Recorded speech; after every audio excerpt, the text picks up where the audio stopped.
Terima kasih masih bersama kami dalam Ada Apa Berita. Pemirsa, 8 bulan memimpin Jakarta, Joko Widodo mulai bersih-bersih kota Jakarta dari pedagang kaki lima dan juga parkir liar. Jokowi juga merevitalisasi lahan negara yang dapat menyebabkan banjir. Mampukah Jokowi menepati janji kampanye, melakukan penggusuran tanpa kekerasan dan juga melanggar hak asasi manusia? Warga Jakarta menagih janji Jokowi. Mengandung tanggung jawab terhadap bangsa. Sejak dilantik menjadi gubernur dan wakil gubernur DKI Jakarta Oktober 2012 silam, Joko Widodo dan Basuki Cahayapurnama memiliki gaya kepemimpinan tersendiri. Pasangan ini bertekad membenahi kota dan kehidupan warga Jakarta dengan cara yang dianggap lebih manusiawi. Guna mengatasi permasalahan tata kota yang semeraut, Jokowi berencana menertibkan pedagang kaki lima yang berdagang di bahu jalan, serta membenahi tata tertib lalu lintas angkutan umum dan marka jalan.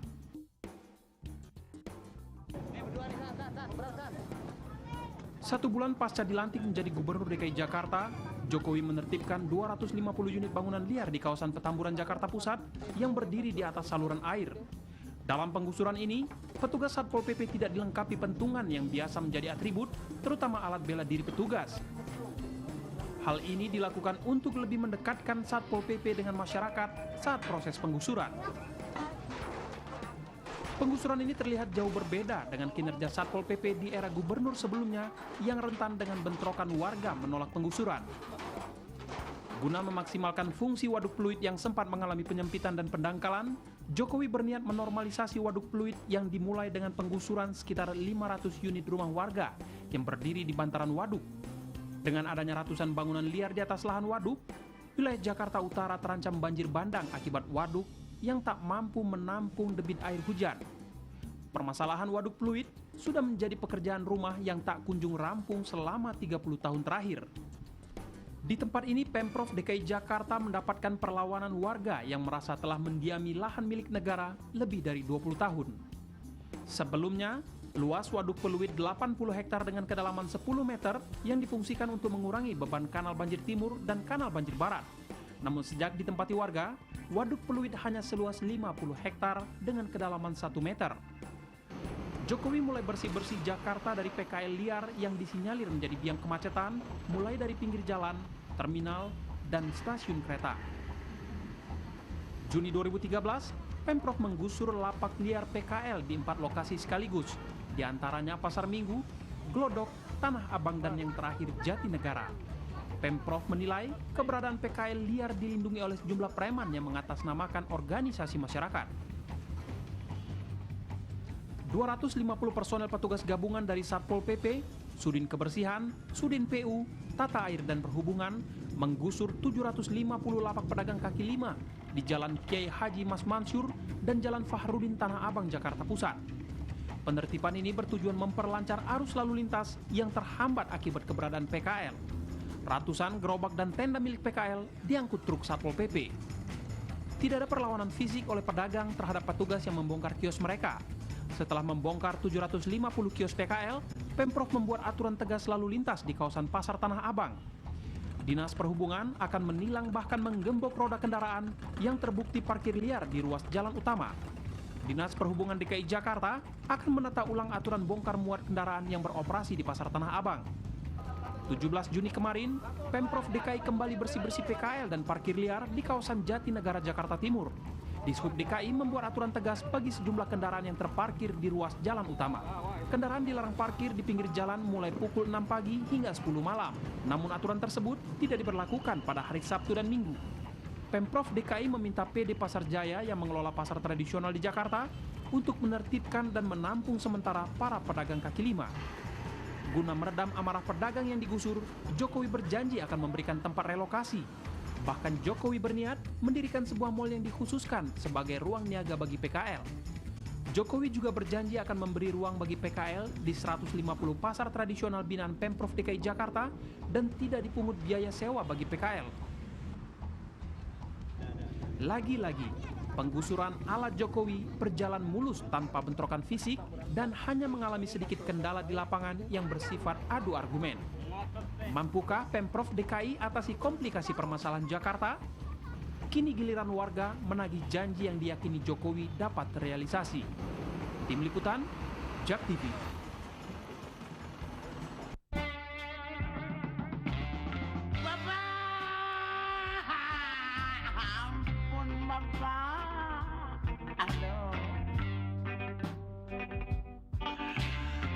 Bapak tega banget, amat sendiri ada keboken begini.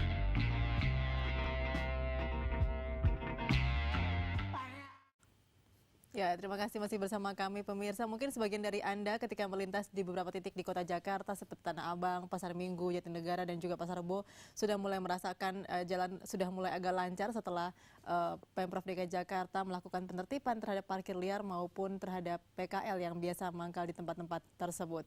Namun di sisi lain juga dipertanyakan apakah memang sebetulnya pemerintah Provinsi DKI Jakarta sudah mencarikan tempat kepada PKL yang telah digusur yang seperti dijanjikan dalam kampanye di mana di tempat bertugas Pak Jokowi dulu di Solo juga disediakan tempat PKL khusus. Kami akan berbincang mengenai bagaimana sesungguhnya desain dari penataan kota Jakarta ke depan yang dilakukan oleh Jokowi. Bersama dengan kami malam hari ini adalah yang pertama adalah Bapak Joni Simanjuntak, anggota DPRD dari fraksi PDI Perjuangan. Selamat malam, apa kabar Pak Joni? Selamat malam. Terima kasih bersama kami. Dan juga pengamat tata kota Bapak Yayat Supriyatna, apa kabar? Baik, terima kasih bersama kami. Baik, saya mungkin ke Pak Yayat dulu nih. Pak Yayat melihat dari apa yang dilakukan Pak Jokowi, penggusuran PKL.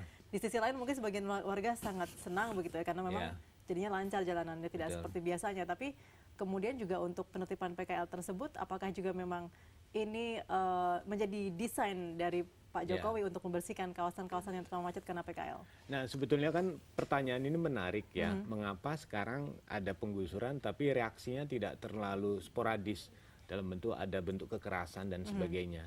Mungkin satu hal yang meminta untuk dipindahkan tuh gubernurnya disukai gitu ya. Kalau orang suka yang wah ini orang baik sebetulnya. Kalau gubernurnya baik, berempati, kemudian ngasih kartu Jakarta Sehat, kasih pendidikan, mungkin yang digusur itu orang-orang yang menerima manfaat dari apa yang dilakukan oleh Pak Jokowi. Tapi yang menjadi pertanyaan adalah sesudah digusur apa selanjutnya? Ini kan menjadi sebuah tanda tanya besar. Memang Pak Jokowi misalnya akan menjanjikan menempatkan mereka di mall PKL namanya. Kemudian ada lokbin, lokasi-lokasi binaan. Yang menjadi pertanyaan, di mana lokasi lokbin itu katanya? Artinya tersebut sudah dipetakan. Tapi pertanyaannya, berapa besar dan berapa banyak daya tampung yang bisa menerima para PKL yang digusur? Sekarang ini kan ada dua hal yang menarik. Melalui PT Kereta Api juga melakukan penggusuran sekarang, ya kan? Kemudian Pak Jokowi juga berbenah. Jadi dua hal yang menarik, dua-dua ini sebetulnya ada pengaruh besar terhadap persoalan-persoalan kelancaran lalu lintas dan persoalan kemudahan bermobilitas.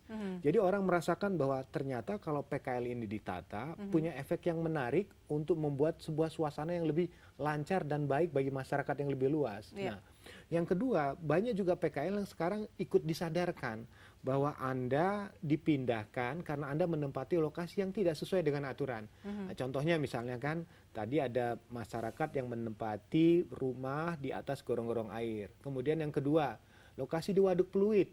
Walaupun tadi ada perlawanan, kemudian Pak Jokowi memanggil, mari kita menyelesaikannya dengan lobi makan bersama. Makan siang bersama. Nah, makan siang bersama itu bagi orang yang tadinya merasa termarginalkan. Jadi ada pendekatan tertentu dilakukan ya? Wah, saya dihargai. Dan di situ gubernur juga menjanjikan Anda akan ditempatkan di rumah susun. Jadi setiap tindakan yang kira-kira berimplikasi kepada kerugian orang lain yang merasa dirugikan ini ternyata dialokasikan tempat yang baru, itu kan sudah memberikan rasa aman. Nah, yang menjadi pertanyaan sekarang adalah bagaimana percepatan dari janji-janji itu bisa segera diselesaikan sehingga jangan sampai PKL itu ditekan di sini, dia digusur di sini, dia lari ke tempat lain. Di sini lancar, tempat lain jangan-jangan bisa bertambah macet. Dan juga mungkin di beberapa titik masih dijaga oleh petugas Satpol PP. Nanti ketika tidak dijaga, ini kan kayaknya mudah-mudahan ini kayak jangan sampai lagu dangdut antara tahan mana dan mana tahan. Nungguin itu kan persoalan daya tahan ya. Itu kan 3 bulan, 4 bulan. Kalau kita berharap kalau hari ini lancar, selamanya mudah-mudahan terus lancar. Nah, pertanyaan itu adalah sebuah tantangan terbesar. Yang menarik saya dengar-dengar bahwa sekarang itu kebijakan gubernur itu meminta setiap SKPD misalnya kepada Dinas Perhubungan yang selama ini mungkin lebih banyak rapat di kantor, lebih bagus rapatnya di lapangan, temukan akar masalahnya, lihat cara mencari solusinya. Saya melihat kasus yang di Pasar Minggu, kasus yang di Tanah Abang, dan kasus yang di Jatinegara, itu kelihatannya formulasi dari pendekatan itu adalah aparat ada di lapangan. Jadi kalau aparat ada di lapangan, masyarakat juga melihat, oh ternyata memang ada aturan yang harus ditaati, ada petugas lapangan yang mengawasi. Nah, kalau ada aparat, mudah-mudahan masyarakat juga taat kepada aturan. Mungkin Pak Joni, apakah memang selama ini kondisi yang dilihat di lapangan adalah tidak terlihat sesungguhnya? Maksudnya adalah masyarakat tidak berani melawan, tapi sebetulnya mereka tidak bisa juga menjerit begitu, karena memang dilakukan oleh pemerintah dengan begitu banyaknya aparat.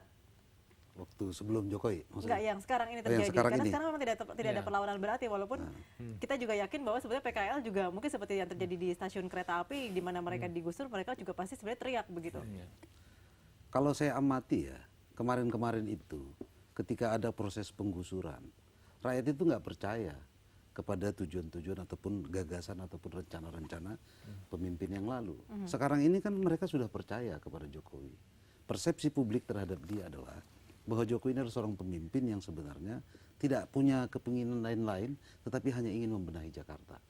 Nah, kemudian gaya dia yang persuasif dengan pernyataan-pernyataan yang tidak terlalu menyalahkan PKL ya, dan sebagainya. Kemudian juga memberikan janji bahwa akan ada relokasi bagi mereka. Ini kan saya pikir gaya kepemimpinan yang bagus. Walaupun memang apapun Pak Jokowi harus melakukan ini. Ya, masalah janji tadi untuk relokasi tempat, apakah DPRD sudah mengetahui di mana titik-titiknya, dan juga ini kan tentunya tidak bisa menunggu terlalu lama karena mereka juga harus mencari nafkah. Saya pikir Pak Jokowi ketika menyampaikan itu, dia sudah punya lokasi-lokasi tertentu ya, yang mungkin belum disampaikan kepada warga. Hanya yang mau saya katakan adalah bahwa memang tuntutan warga Jakarta terhadap masalah banjir dan kemacetan itu salah satu kan. Dan ini harus ada percepatan. Karena biar bagaimanapun seorang pengamat nanti ataupun orang-orang lain seperti Pak Yayat ini akan menuntut 1 tahun Jokowi apa yang signifikan dia lakukan ketika proses katakanlah supaya kemacetan tidak ada. Salah satu faktor kemacetan itu adalah PKL-PKL. Nah, itu yang saya lihat gitu. Baik, tadi juga disebutkan bahwa PKL akan ditampung sementara di lokasi PD Pasar Jaya ya. Jadi kita juga ingin tahu apakah sebetulnya memang PD Pasar Jaya sudah mulai berbenah juga menerima PKL-PKL tersebut, tapi kita akan berbicara setelah break. Jangan kemana-mana pemirsa, kami masih akan kembali bersama Anda dengan informasi dan juga perbincangan ini sesaat lagi.